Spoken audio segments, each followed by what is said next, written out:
Alors, Madame la Présidente, je sais que je n'ai pas beaucoup de temps et j'en suis sûr et certain, vous allez entendre ma collègue, la députée de Saint-Laurent, qui a fait un travail exceptionnel. Et quand la ministre parle des oppositions, je me rappelle de ma collègue.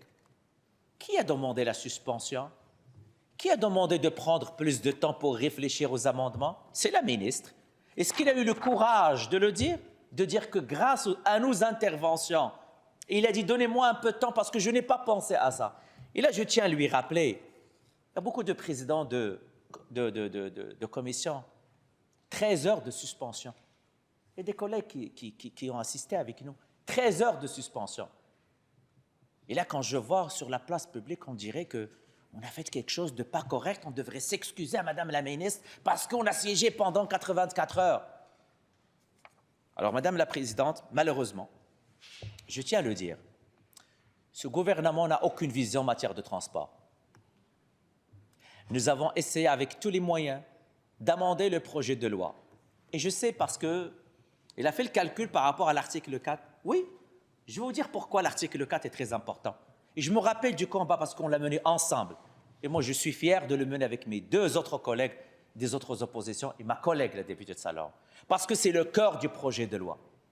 S'il vous plaît, comment vous pouvez aujourd'hui expliquer à la population québécoise que vous voulez créer une agence de transport et que cette agence soit unidirectionnelle? Ils ne peuvent pas être autonomes.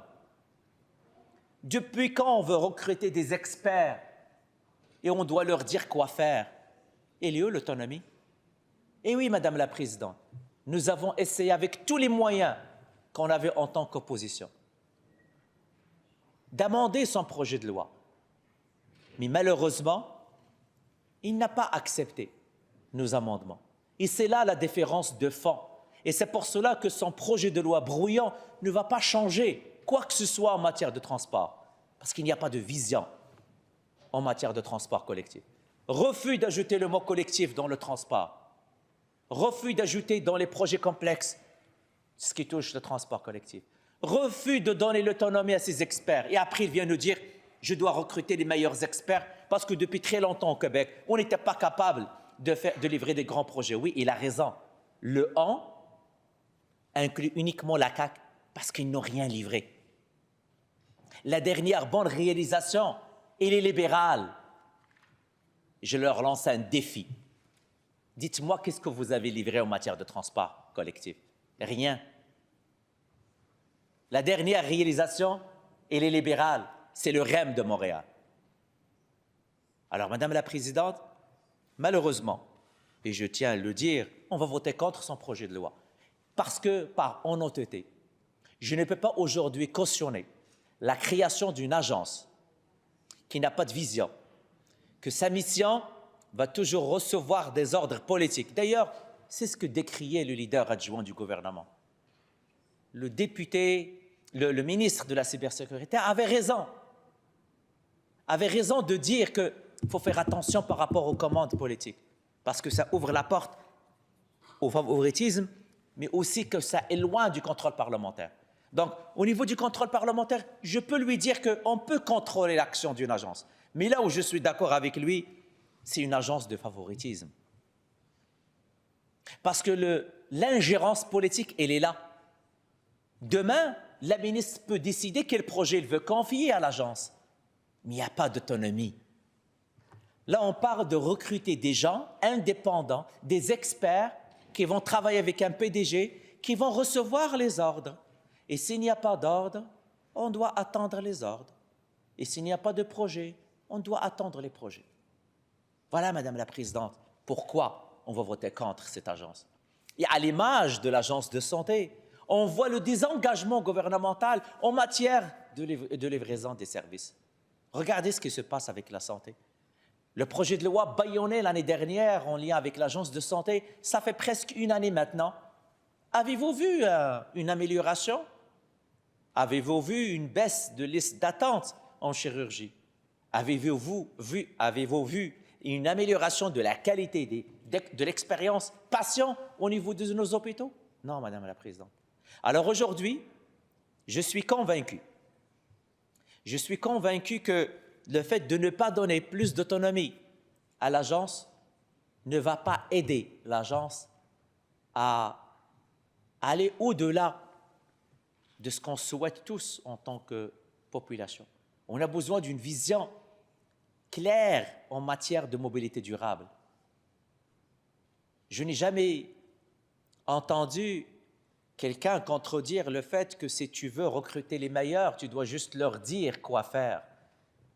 Madame la Présidente, j'ai toujours été entouré par des gens meilleurs que moi, parce qu'ils me ramènent plus loin.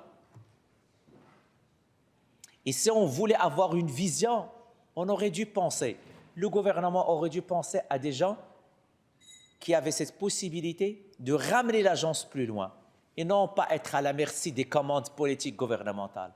Ils ne peuvent pas initier des études, ils ne peuvent pas initier la réflexion autour d'un projet. Il faut toujours que ce soit la commande politique. Mais si on voulait faire ça, pourquoi créer une agence? La ministre avait la possibilité de créer une division à l'intérieur du ministère. Il y a des employés au ministère. Leur donner cette pseudo-autonomie et les orienter vers le transport collectif. Pourquoi? Expliquez-moi, et là je lance ça à tous ceux qui nous regardent. Pourquoi créer une agence qui va suivre uniquement les orientations du gouvernement et les commandes politiques? Est-ce que vraiment, quand on va recruter des experts, ils vont aimer travailler dans ce contexte? Ce qu'on a proposé, créer une division à l'intérieur du ministère, spécialisée dans le transport collectif. Les ingénieurs sont capables à l'intérieur du ministère de faire des choses pareilles.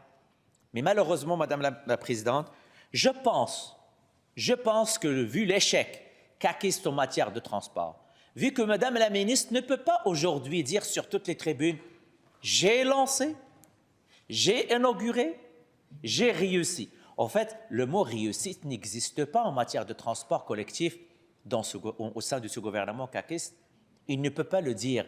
Et je sais que ça fait mal quand ton bilan est négatif. Je sais que ça fait mal quand tu n'as rien livré. Je sais que ça fait mal quand tu as perdu le contrôle des finances publiques. Je sais que ça fait mal quand tu as hérité d'un surplus budgétaire de 7 milliards et que maintenant, sur toutes les tribunes, les gens disent « le gouvernement a perdu les 7 milliards, mais il nous laisse 14 milliards de dettes. » Ça fait mal. Ça fait mal, Madame la Présidente, que la veille, on parle du tramway. Le lendemain, il y a une conférence de presse sur le 3e lien, parce que je sais, tout cela joue dans la tête de la ministre. Alors, Madame la Présidente, je vais terminer. Je sais que demain, on va parler de l'adoption, parce que je sais que vous allez aimer l'intervention de ma collègue, la députée de Saint-Laurent, qui m'a accompagné dans ce projet de loi et je la remercie. C'est que, malheureusement, au nom de la responsabilité et au nom de la rigueur, on ne va pas voter pour ce projet de loi parce qu'on ne sommes convaincus que le gouvernement fait fausse route. Ce n'est pas une agence qu'on a besoin. On a besoin d'un gouvernement qui ait une vision et que cette vision doit tout faire pour la mettre en place, la rendre possible. Mais le nerf de la guerre, Madame la Présidente, il est le suivant.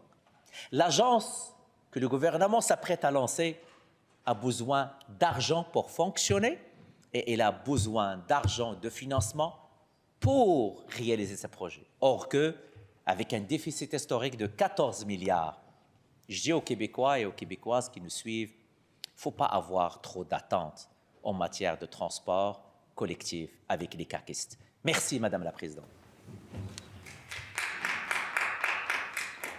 Merci, Monsieur le député.